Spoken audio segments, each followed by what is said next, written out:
Hello and a very warm welcome to all of you. My name is Pratik and I'll be taking up the news today discussion for 29th April. So let us take a look at the main news first. So in the first news, we are going to discuss Sikkim's organic farming as a template for the country. This has been mentioned by the Prime Minister recently. Second news is about lakes disappearing at an alarming rate in Jammu and Kashmir according to a CAG report. Third news is about India's manufacturing policy transitioning towards integrated hub-based developmental model. And in the fourth news, we'll be covering the geospatial systems. And in the last news, we'll cover the Supreme Court decision on mandatory admission of students under the Right to Education Act. Then we have certain quick updates, and in the place in news, we'll be covering Kyrgyzstan. So the first news is about Sikkim's organic farming, as mentioned by Prime Minister as a template for the country. And this important news will be important from the perspective of GS paper 3, that is agriculture and environment. Okay. Now the context here is the fact that Sikkim is now celebrating its 50th anniversary of statehood, and within this anniversary, Prime Minister Modi is on a visit to the state of Sikkim, and therefore he has mentioned and appreciated the fact that Sikkim has transitioned towards a very well-developed organic state, and this can be considered as a role model for the other Indian states to also follow. So in this context, let us briefly understand certain facts about Sikkim and how it came to be part of Indian Union. So remember this, that Sikkim earlier was not a part of Indian Union. It was an independent kingdom, and it was one of the protectorate of the British Empire, just like you had Nepal and Bhutan. So India inherited the same structure after the British expulsion, or after the ouster of the British rule in 1950.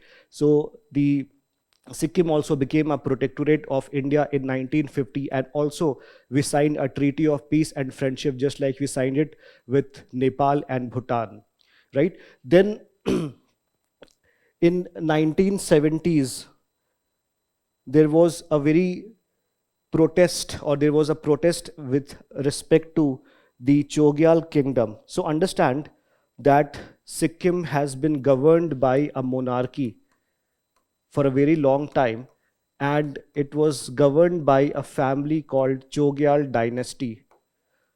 Now, Sikkim is a very diverse country. You can see the diversity, like it has Lepcha, Bhutia, and it has also a substantial Nepalese population. Now, under the Chogyal dynasty, it was alleged that the Nepalese population and the other ethnic groups were given a second-hand or second-class treatment. Therefore, there was a demand for a democratic transition. So, Sikkim Nepalese Party was formed, and it demanded, Sikkim Congress Party was formed, and it demanded democratic transition. It wanted to move away, Sikkim move away from monarchy to a democracy. And this actually happened. Sikkim Congress Party won a landslide election, and then under the 35th Constitutional Amendment Act of India, Sikkim became an associate state of India. Now, this status was something which was very unique in India. None other state had been given the associate status in India, right? And Sikkim had the distinction of becoming the associate state. Then after this move, there was a referendum that was held in Sikkim, and 97% of the population voted to have merger with India. So in 1975, as per the 36th Constitutional Amendment Act, Sikkim became part of the Indian Union. Okay, so this is the story of how Sikkim got integrated in India, right? And this was very important from Indian perspective, because Sikkim, if you can see about the maps or the border, so it is essentially towards its north there is Tibet or China, towards its east there is Nepal, Then you have Bhutan towards the west, and then state of West Bengal here towards the south. And here again there is Chicken Necks corridor, which is connecting, which is a very narrow strip of land that connects the so-called mainland India to the northeastern region. And this is where Sikkim is lying. Okay, so Sikkim has a very important strategic place in India's whole foreign policy and its entire geography. So it is very vital for this perspective as well. Now, apart from the strategic reason, Sikkim is also important for biodiversity because it is home to Kanchenjunga, which is the third highest peak in the world, and 35% of its area is under a national park, Kanchenjunga National Park.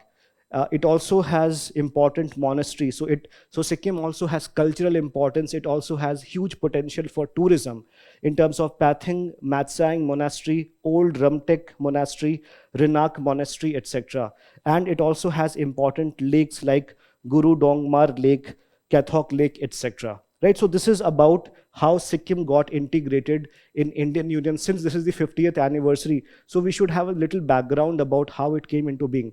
Also, you should know how it impacted India's foreign policy, right? So Sikkim has been considered as one of the fingers of Mao's palm and five finger policy, right? So as per Mao, Tibet is the palm and it has five fingers. You have Ladakh, Nepal, Sikkim, Bhutan, and Arunachal Pradesh. So all of them are the extensions of Tibet as per Mao Zedong. And Mao Zedong wants China to occupy all these areas. So for a long time, China did not recognize the merger of Sikkim with India. And only in 2003, that China started to recognize Sikkim as an integral part of India, right? So this is about the merger of Sikkim with India and the important strategic importance, cultural importance, biodiversity importance for India. Now, with respect to the organic farming, now Prime Minister Modi has praised the organic farming adoption in Sikkim and how it has become the only state in India which has the status of being the 100% organic state. So before that, let us understand why Sikkim had to undergo this process. So the year was 2000, okay? In 2000, the problem of, or the ill effects of green revolution was coming into effect. Okay, so green revolution was about intense utilization of high yielding crops, about pesticides, about all these things, right? So in a short while, the outcome was that it led to immense prosperity for the farmers of the northern India, especially Punjab, Haryana, and the western UP, right? Because they had the capacity to absorb all these ingredients, the inputs, and also because the land holdings were substantially higher. But Sikkim had problems here. Sikkim was a hilly terrain. It also did not have very high land holdings as compared to Punjab, as compared to Haryana. So Sikkim could not follow an approach that would be similar to the one that was adopted by Punjab, right? So it had to take a different approach. And therefore, Sikkim wanted to adopt a qualitative approach towards farming instead of quantitative approach, because Sikkim did not have the capacity to absorb the nutrients. Plus, the ill effect of green revolution was also coming up in 2001, such as depletion of the ground level water, such as the various causes of diseases. In fact, cancer cases were also rising in certain areas. So Sikkim wanted to have a different approach. And in 2003, Sikkim decided to go for organic farming. So what was organic farming? So in traditional farming, it is input heavy, which means that it requires a lot of fertilizer, it requires pesticides, it required genetically modified organism, right? That is about traditional farming. But Sikkim said that we will not be utilizing all these external inputs, but what we'll be using are the inputs that is taken from the from the nature itself, right? So they would be about crop rotation, they would be about crop residues like the outcome, the things that get residues after farming, or animal manures, of farm organic waste, etc. So all of them will be utilized for farming, and this approach of farming was called as organic farming, right? Now, what are the advantages of organic farming? The first major advantage is that it is cost effective, which means that it requires lower input costs for the farmers, because the farmer will not be taking up the fertilizer or pesticide or the GMOs, right? So it will also improve the soil health, because it will also promote some sort of crop residues, it will be promoting animal manures, and it will also be promoting biodiversity, right? Then it will promote healthier chemical free food. The food that will be coming up will also be much more healthier, and it will also reduce water pollution, especially it will curb eutrophication. Okay, so because of such reasons, Sikkim decided to go for organic farming. And the reason why it was successful is because it planned substantially. Okay, so you can see the plan that it took. So it launched Sikkim Organic Mission in 2010 officially, but 2003 was a time when they started planning for this under its chief minister. Then it became the world's fully organic state by 2016, not India's first organic state, but world's fully first organic state by 2016, right? Now, it had certain things which were going in its favor. So first thing was that it was patient enough to ensure that it would not go for the abrupt banning of the pesticide. It took its time. Secondly, there was emphasis on monitoring and compliance. And this was done through Sikkim State Organic Certification Agency. Second was that it supported organic seeds. Finances such as grants and subsidies were given to the farmers who wanted to go for organic farming. Then local production system was also encouraged. Thirdly, apart from that, the government also provided support with respect to market access through infrastructure and supply chain development, so that the farmers could sell the organic products in not just the domestic markets, but also in the global market. So these were some of the reasons why Sikkim could become the first organic state in India. Now, along the same line, you may be aware that Sri Lanka also tried to do the same in 2021. So overnight, Sri Lanka tried to become an organic state, right? It banned pesticides, and it wanted to emulate the Sikkim model, but it was not successful.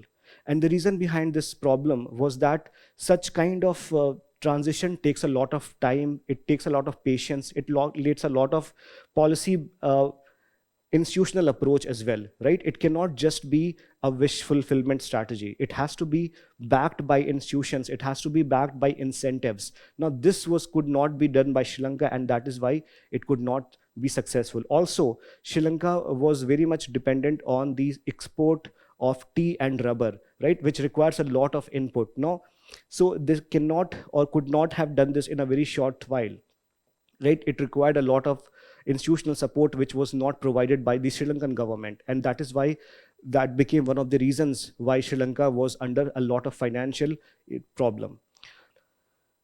So the whole lesson tells us two things. One is that your disadvantage can become your advantage if you identify your key strengths and weaknesses. Secondly, you cannot or you should not copy someone directly, because it works in a context. You have to understand your context in which you are imitating someone, right? So this is the lessons or the policy lessons that we can draw from the successful model of organic adoption of organic farming in Sikkim.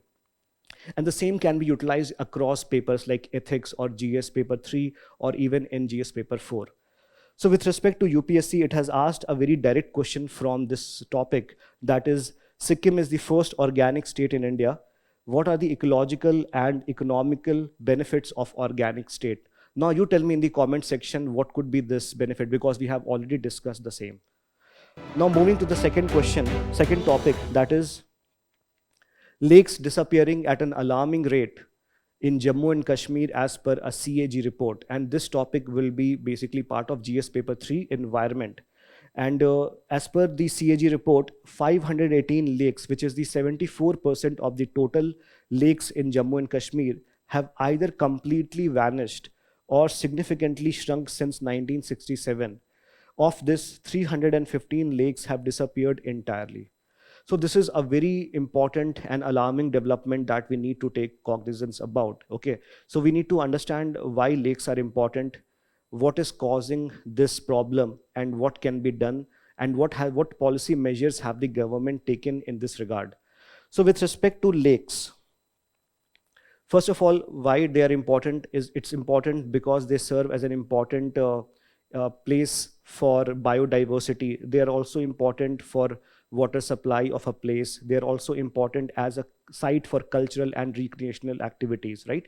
So lakes have a place in the uh, for all the sectors of the society, and it is a very important component of economic, social, and ecological aspect of the country, right? Now, what are the causes of degradation? See, the number one cause of degradation is contamination, the release of effluents from the sewer, from the fertilizer, and from various industrial uh, companies, that the runoff, it leads to eutrophication or over enrichment of by the agriculture, right? Because of the fertilizer, and because of that it leads to it attracts a lot of algal, or algal bloom happens because of the enrichment of the fertilizer, and because of this algal bloom it leads to depletion of the oxygen, and because of the depletion of the oxygen, the underlying marine organisms, they are not able to survive. So first reason is with respect to pollution and eutrophication. The second important reason for the degradation of the lake system in India is because of the land use change. Now we know that urbanization is growing at a very rapid pace, and because the urbanization is growing, there is a requirement for different kind of facilities like township or residential areas, commercial areas, and for that land usage is changed. So sometimes the areas which is uh, part of the lake system is converted to residential areas or to certain urban areas, either directly or secondly through utilization of the sand from that area. Siltation happens, right? Illegal mining happens, so this also leads to deterioration of the catchment area, and it increases sediment load, shrinking lake depth and capacity. Then apart from that, there is issues of institutional and governance gap, where because there is a problem of center state coordination, there's problem of centralized authority and weak monitoring mechanisms.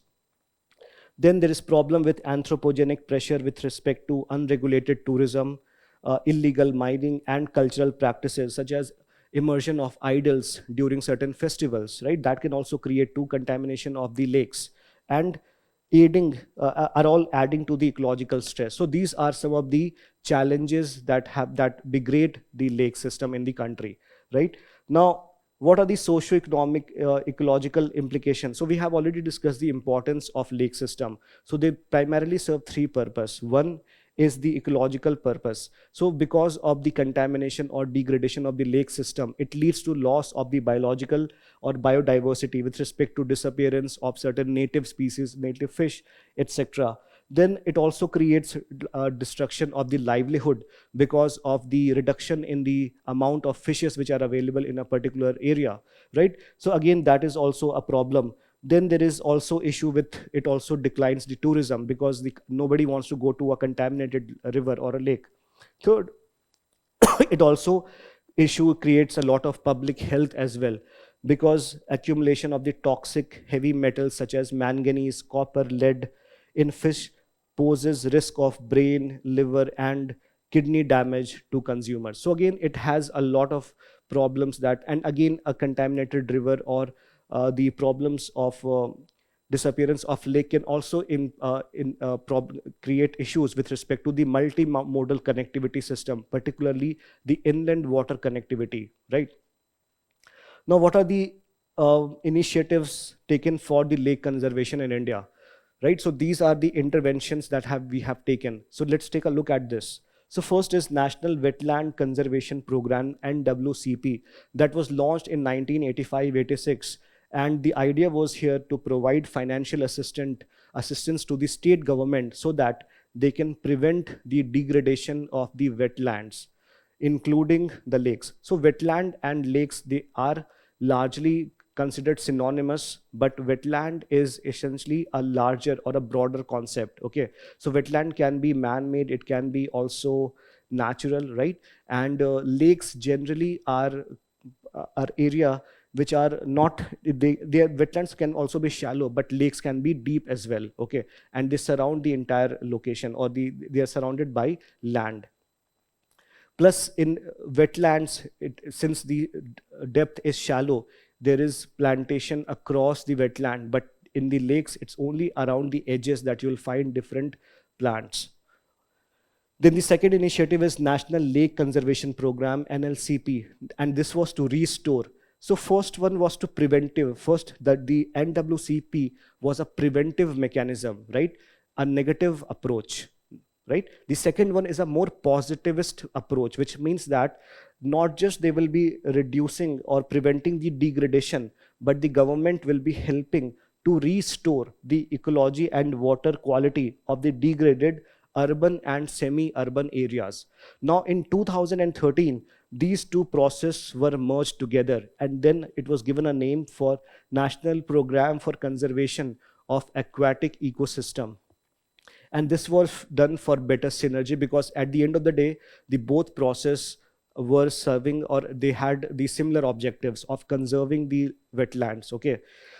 Then the second thing was done, that was Wetland Rules 2017, under which the wise use principle was enacted, under which the conservation and sustainable use framework was made, establishment of state-wise wetland authorities for management and monitoring of this particular provision was made. Apart from that, there is Water Conservation or Water Act of 1974, which regulates the sewage and industrial discharge into the water bodies. We have already discussed the major reason why lakes get contaminated is because of undischarged effluent release into the water bodies. So Water Act is essentially here to ensure that it does not take place. Secondly, there is Environment Protection Act 1986, which is an umbrella law, which is basis for the wetland rules and the environmental standards. And then we have Ramsar Convention of 1971, which provides international recognition, conservation of wetlands of global importance, right? So India has more than 80 Ramsar sites as of now. It has Chilka Lake, then there is a lot of other lakes are there, right? So this is part of Ramsar Convention.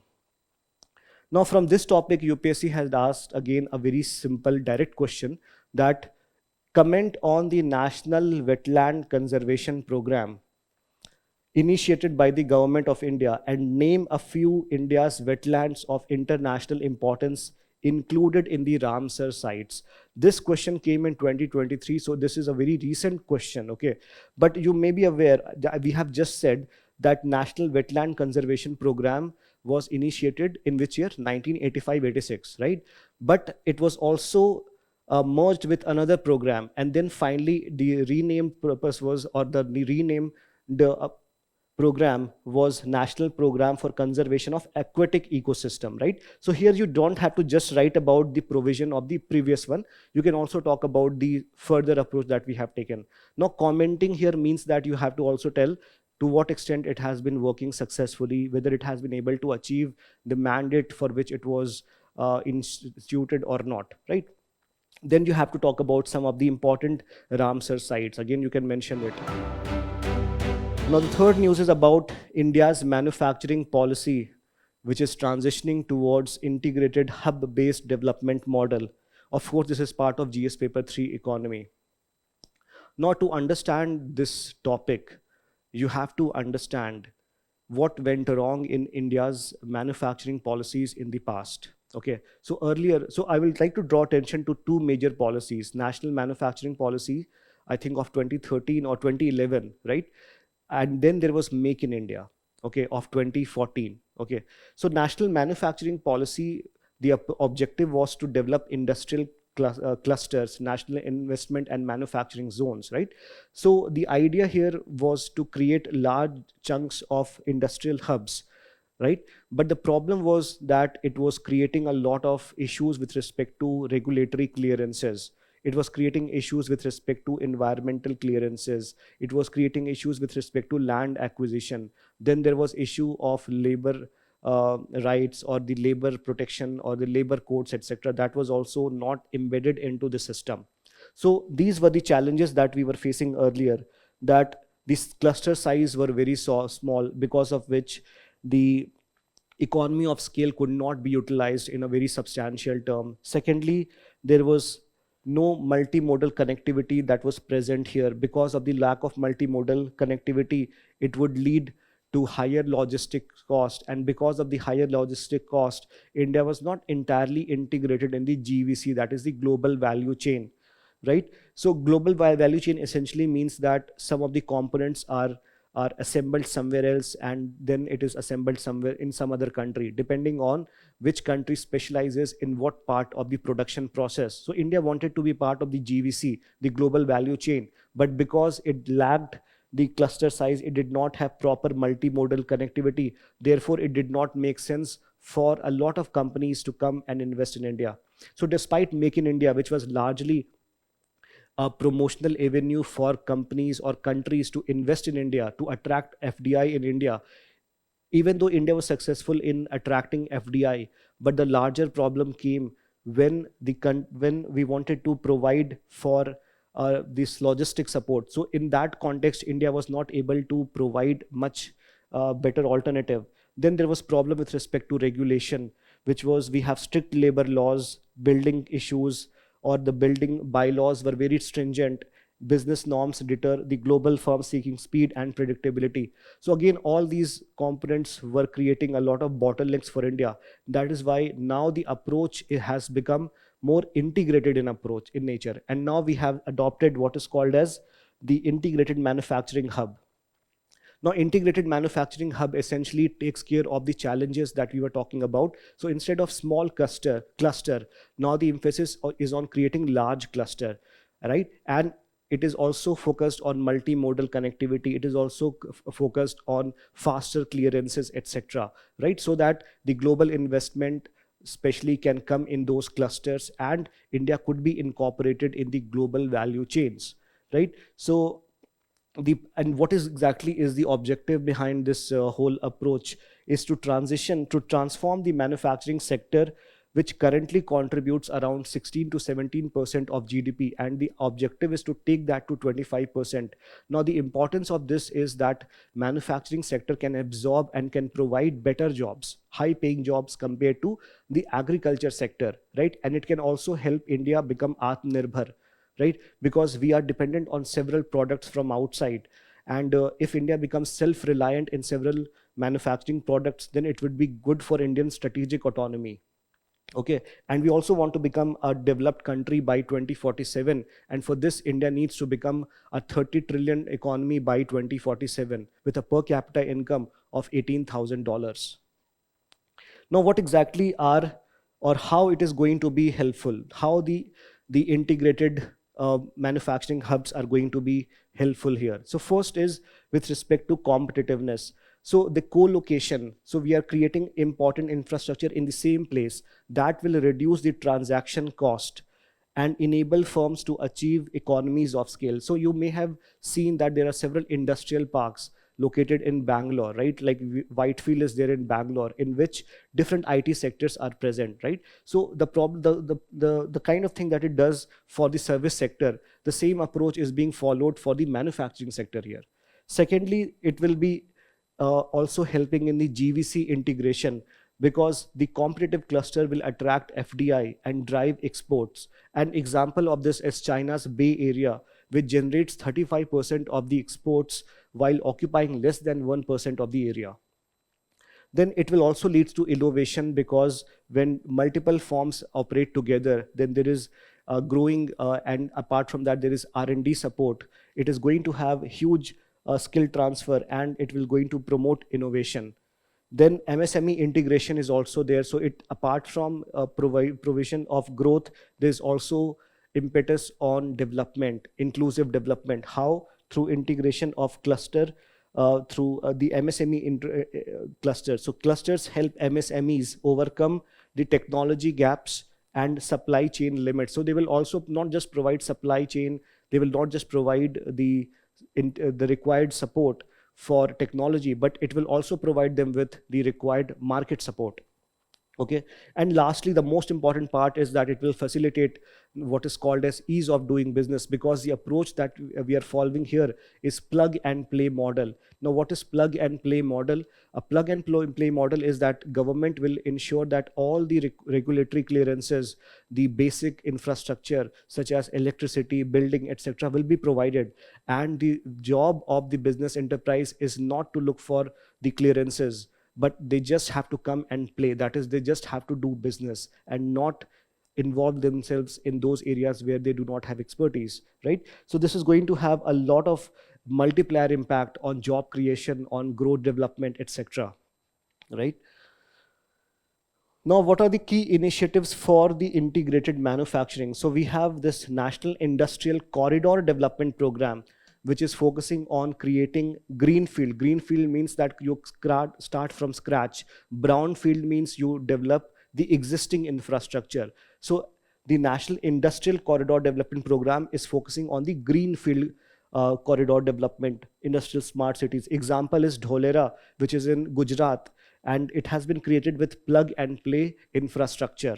The second important development is MSME cluster development scheme, which enables grant for the establishment of common facility centers for MSME cluster development. For example, MSME requires a lot of things. For example, standardization, testing, etc. So individually, if the MSMEs go for such process, it will be very difficult for them because it will be cost intensive.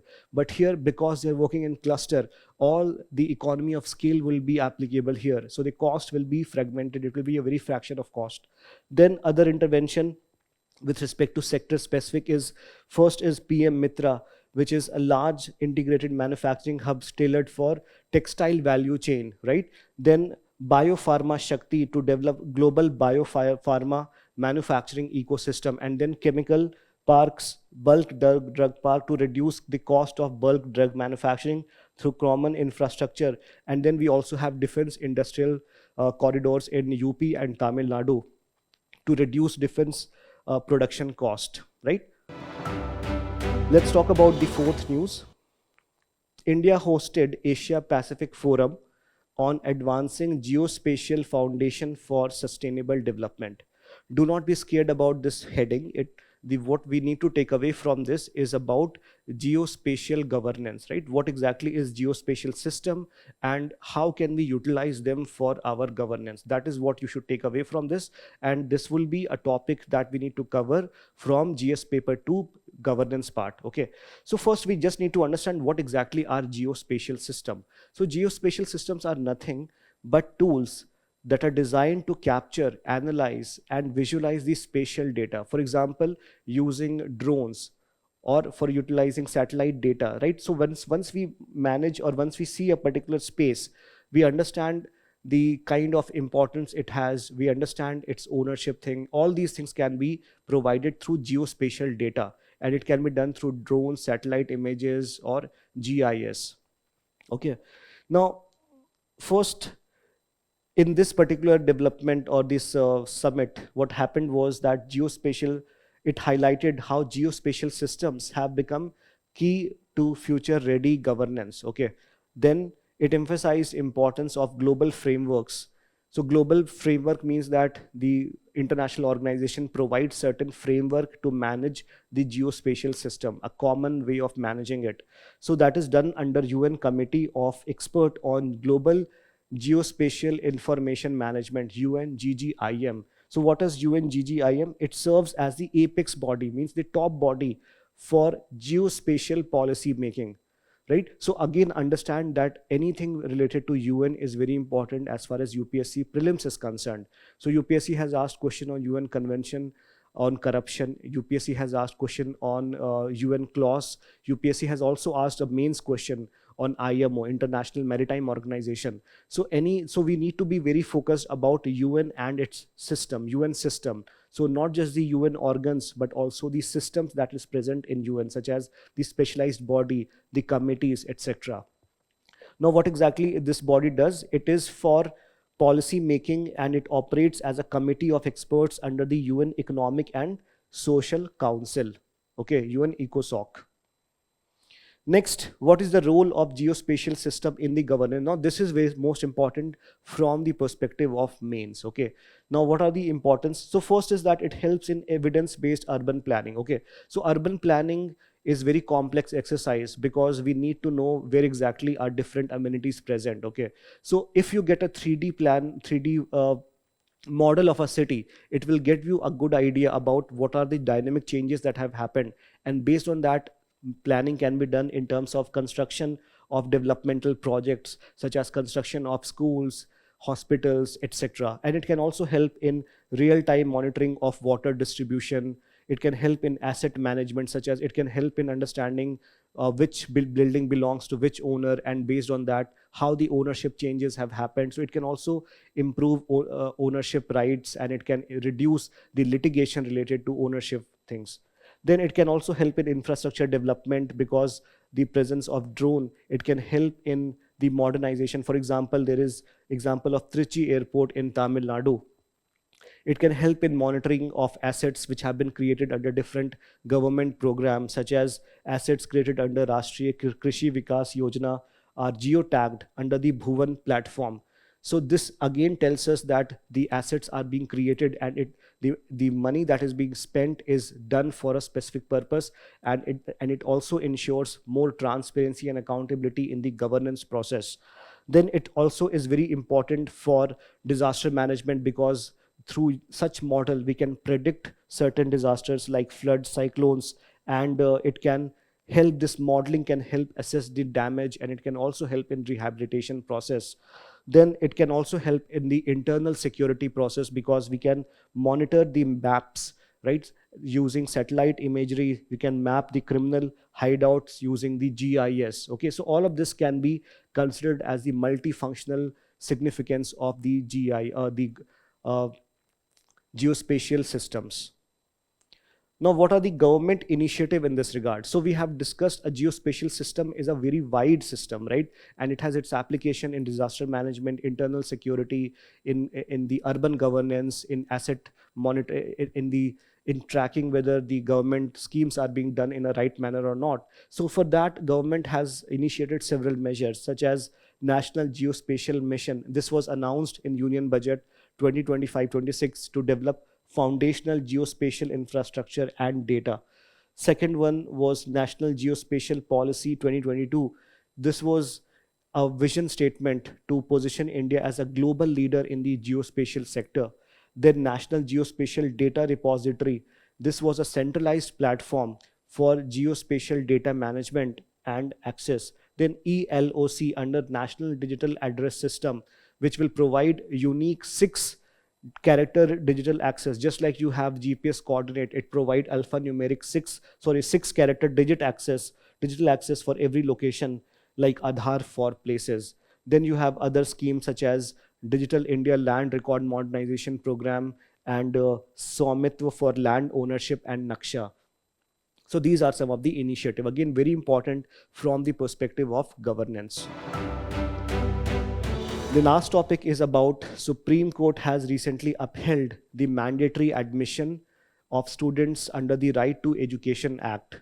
Now this case, the Lucknow Public School versus the state of Uttar Pradesh and others, under the Supreme Court had held that the neighborhood schools are obligated to provide immediate admission to eligible students under the RTE Act 2009. So we'll discuss the major provision of the Right to Education Act 2009, but the contentious provision here was with respect to Article 12(1)(c), okay, or Section 12(1)(c) of the RTE Act. So Section 12(1)(c) of the RTE Act mandates that 25% of the seat of the private school should be provided to the economically weaker section and the socially disadvantaged group. Now, this is a model, or this is a very important provision to ensure that there is equality in terms of access to education, and people, irrespective of their financial status, can send or provide best of education to their ward, right? So the problem in this regard was that a lot of people have commented that because of Section 12(1)(c), it is now government is shedding away its responsibility of providing public education. So because 12(1)(c) in a way removes the obligation of the government to improve the public education in the country. Now, the writers of this article have commented that this is not the case, and Section 12(1)(c) should not be looked as a zero-sum game. And the whole fact of the matter is that the government has separate obligation to promote the education under different clauses of the constitution, including the DPSP. Okay, so government definitely has the mandate to improve the quality of public education, and for this it needs to promote a lot of changes, right, in terms of the education, in terms of not just enrollment but also in the quality of the education. So this article basically was talking about how Article 12(1)(c) will not promote or will not uh, dissolve the government's right to not invest in the public education. So let us take a look into what exactly is the Right to Education Act all about. Now, you should understand that this right came as part of Supreme Court's ruling in a case called Unni Krishnan versus State of Andhra Pradesh way back in 1993. Okay, so under this, Supreme Court said that right to education is a fundamental right under Article 21. Okay, and therefore state is obligated to provide quality education to everyone in the age group of 6 to 14 years. Now, the government recognized this fact and enacted Article 21A as a separate right, right? So Article 21, already Supreme Court had held that right to education will be part of Article 21, but the government or the parliament enacted Article 21A that was introduced by the 86th Amendment Act of 2002. It provides right to free and compulsory education. Free means that they will not be charged of any kind of fees, and then compulsory means that it will be given irrespective of the financial condition or the social condition of the children, provided that they are in this age category, 6 to 14 years of age. Now, the act grants right to every child of free and compulsory education in a neighborhood school, right, till the completion of elementary education. And it is the duty of the appropriate government and the local authority to establish schools and provide infrastructure, teachers, and the learning facility. And then this article or the Section 12(1)(c), the act also mandates 25% reservation in the private unaided school for children from economically weaker and disadvantaged section to promote, what is the purpose? To promote inclusive and equitable education.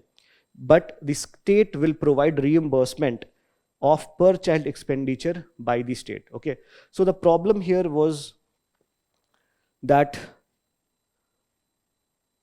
school was resisting this move, right? So some of the private school did not want the economically weaker section to come to their school, right? So they would provide artificial kind of different fees for different activities, and that would be levied against the parents of the EWS, right? So that would be difficult for the poor parents to provide for.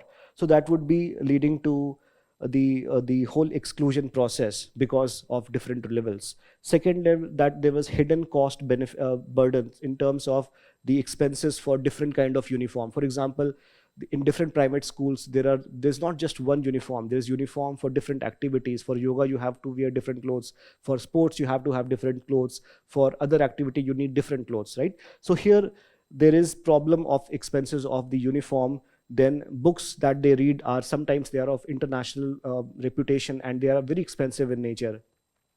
Then the materials and handouts, they shift the burden to the poorer families, and they are not able to afford such kind of expenses, and therefore they automatically get excluded. Then there is a problem of weak monitoring, whether this particular act has been properly monitored or not. Secondly, there is limited accountability, interstate variation. In some states, the application of RT is done very excellent, and in some state it is not done in a good way, right? And this we understand through various reports published by NGOs from time to time, especially the ASER report by NGO Pratham. Then inadequate grievance redressal mechanism is also there. Then last mile delivery challenges, especially in the rural areas, in the tribal areas, we see that there is exclusion errors. Okay. Now, in light of this, we need to understand the significance of the judgment, because it promotes substantive equality, not the superficial equality or literal equality, but it is about the substantive equality and social integration from the early childhood. Now, this has benefit for both the kind of children, right? So the children from prosperous background, they understand the whole idea of kindness, sharing, etc. And those who are from the poorer background, they get access to social capital. So it in a way promotes social integration. It gives enforceable and operational meaning to fraternity. So it also provides a core actual meaning to fraternity, because now there is a platform where people or where children from both socioeconomic spectrum are interacting together. Then it reinforces the common school system envisaged by the Kothari Commission in 1964-1966. Apart from that, we have other constitutional provisions such as Article 51A Clause K, that specifies duty of the parents to provide opportunities for the education to child. And then DPSP under Article 45 directs the state to provide early childhood care and education to children below 6 years of age. Okay, early childhood education. Let's now talk about the place in news where we have Kyrgyzstan. And why it was in news? Because the India's defense minister was recently in Kyrgyzstan, in the capital Bishkek, because there was a defense minister meet, SCO defense minister meet. And in this, the defense minister Rajnath Singh had mentioned that we need to take a unified action against terrorism. So let us take a look into the location of Kyrgyzstan. So as you can see that Kyrgyzstan is a landlocked country because there is no access to sea, right? And then Uzbekistan here is a doubly landlocked country. Then what are the boundary states? So you have China, you have Kazakhstan, you have Uzbekistan, you have Tajikistan, right? And occasionally it is also referred to as the Switzerland of Central Asia. Now, what are the geographical feature? It has the highest peak as Victory Peak. Then major rivers are Sir Darya and Chu and Narin. And the natural resources they have, it is rich in gold, coal, oil, and natural gas. Now, tell me, what is the policy that India takes to connect with Central Asia? Let's now talk about quick updates. First is Changi Naval Base. So, Indian Ocean ship IOS Sagar, INS Sunayana, arrived at the Changi Naval Base in Singapore. Okay, so Changi Naval Base is a very important base for India because it provides direct access to Strait of Malacca around at the South China Sea, right? So you all know about the string of pearls approach that China has to encircle India. Now, to counter string of pearls, India has a policy called necklace of diamond, and within this there are a couple of ports that India has maintained across South China Sea to surround China from different side. And one of such area is the position is at the Malacca Strait, because Malacca Strait is one of the strategic choke point from where a majority of Chinese trade goes from. Okay, so India has presence both at the entry and at the exit of the Malacca Strait. So at the entry you have the Changi Naval Base, and at the exit you have this Sabang port. Okay, so under this logistics agreement between India and Singapore, uh, this has granted Indian naval access to the base for logistic support. So again here the term that is used is for logistic support. There is no mention of military support, etc. Right? Then what are the other overseas ports which provides strategic presence to India? So this port of Dakm in southeast Oman overlooking the Arabian Sea. Then you have Sabang port on the northern tip of Sumatra, Indonesia, and at the entrance of the Strait of Malacca. So Sabang port is at the entrance of the Strait of Malacca, and the Changi naval base is at the exit of the Malacca. Then other are Chabahar port in Iran, Haifa port in Israel, Sitwe port in Myanmar, Chittagram and Mongla port of Bangladesh. The next news is about OPEC and OPEC Plus, and it was in news because UAE has left the organization, and the reason why what it has given is because the Gulf states, especially the GCC states, were not able to protect the attack from Iran. And this was the stated reason, but some of the commentators have also said that that UAE wants to follow a separate chart from or independent chart compared to the OPEC, because OPEC is an organization that limits the oil production. And the reason for limiting the oil production is to ensure that the oil prices remain at a certain point. But UAE had substantially invested in its oil capacity production, and therefore it is very important that it is capable to provide excess oil, and it can leverage the oil shortages, and it can gain a lot of momentum in this regard. But anyway, let's take a look into OPEC, what exactly it is. So it's an permanent intergovernmental organization of the oil exporting countries, right? And it was created in 1960 at the Baghdad conference by Iran, Iraq, Kuwait, Saudi Arabia, and Venezuela. So Iran during that time was an ally of US, because it was only after 1979 that under the Iranian Revolution that Iran became or got distanced from US. Then other members also include Algeria, Congo, Guinea, Equatorial Guinea, Gabon, Libya, and Nigeria. Right. So these name of these countries are important. Its headquarter is interestingly in Vienna. Okay, not in the West Asia. Then what is the objective? It is to coordinate and unify petroleum prices among member countries to secure fair and stable prices for petroleum producers. And OPEC Plus is what? It is essentially an expanded version of OPEC, right? And it was created in response to falling oil prices driven by significant increase in the US shale oil produce, right? So earlier US was critically dependent on the West Asia for its crude oil requirement. But since discovery of the shale oil, US started to invest heavily in that, and because of that, the oil prices started to reduce substantially. And then OPEC Plus was formed in 2016. Okay, so what are the countries which are part of OPEC Plus? It has Russia, Azerbaijan, Bahrain, Brunei, Kazakhstan, Mexico, Malaysia, Oman, South Sudan, and Sudan. Next, let's talk about look about the Indus Water Treaty. So why this was in news?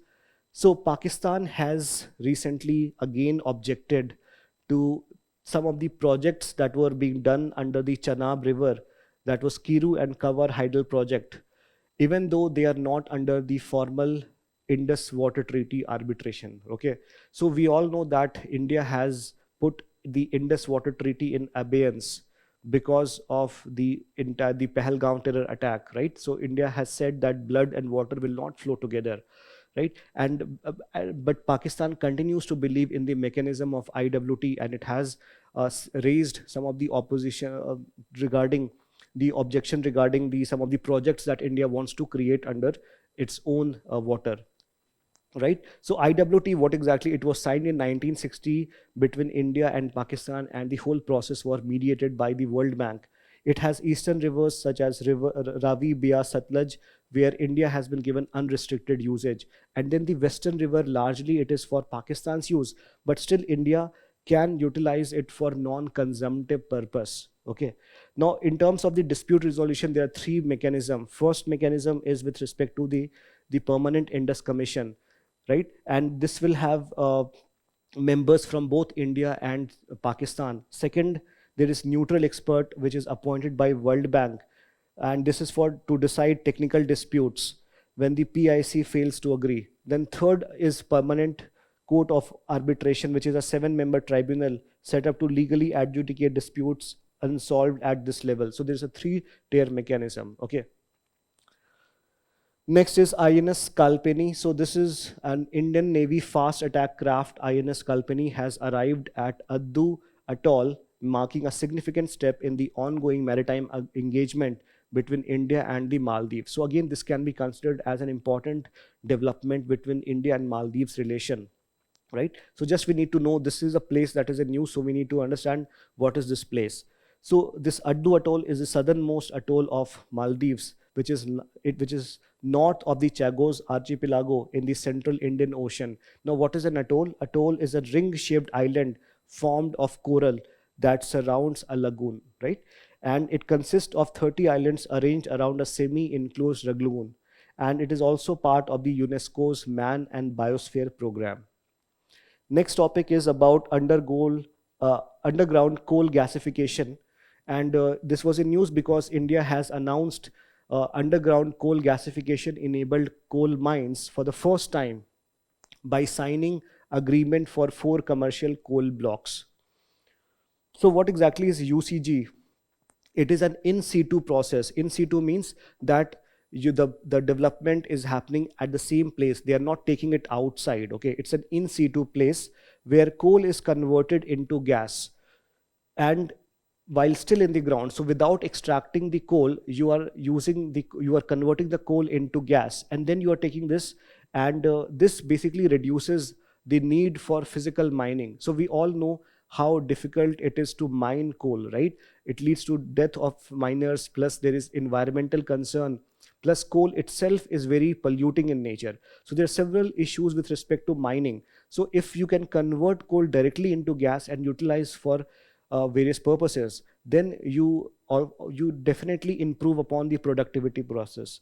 So what is coal gasification? It is a thermochemical process that converts coal into gaseous mixture, and it is known as syngas, that is synthesis gas.